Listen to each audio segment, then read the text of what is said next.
ایک نئی تحقیق کے مطابق امریکہ میں مسلمانوں کی بڑھتی ہوئی شرح پیدائش اور غیر مسلموں کے قبول اسلام کی وجہ سے 2040 تک اسلام امریکہ کا دوسرا بڑا مذہب ہوگا۔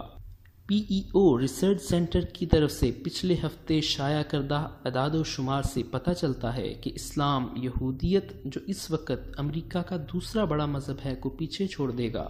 اعداد و شمار کے مطابق مسلم آبادی اس عرصے کے دوران 2 گنا ہو جائے گی۔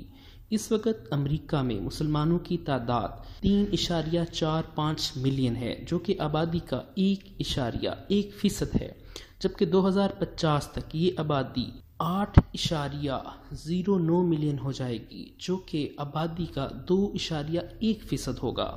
اس اضافے سے امریکہ کی مسلم آبادی 2040 تک یہودیوں کی آبادی سے زیادہ ہو جائے گی۔ مسلم آبادی کی اکثریت میٹروپولیٹن علاقے میں قیام پذیر ہے، جیسا کہ Washington D C, New York اور دیگر علاقوں کے مقابلے میں۔ ریسرچ کے مطابق 2016 میں مسلمانوں کی ریکارڈ تعداد امریکہ منتقل ہوئی، جس میں سے 75% امیگریشن اور پہلے سے موجود فیملیز کی وجہ سے آئے۔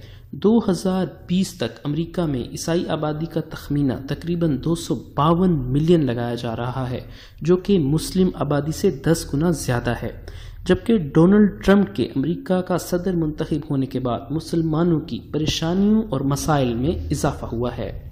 میسج ٹی وی کے چینل کو سبسکرائب کیجیے اور امن کے پیغام کو پھیلانے میں ہماری مدد کیجیے۔ سبسکرائب کرنے کے بعد بیل کے آئیکن پر کلک کیجیے۔ آپ کا اپنا میسج ٹی وی۔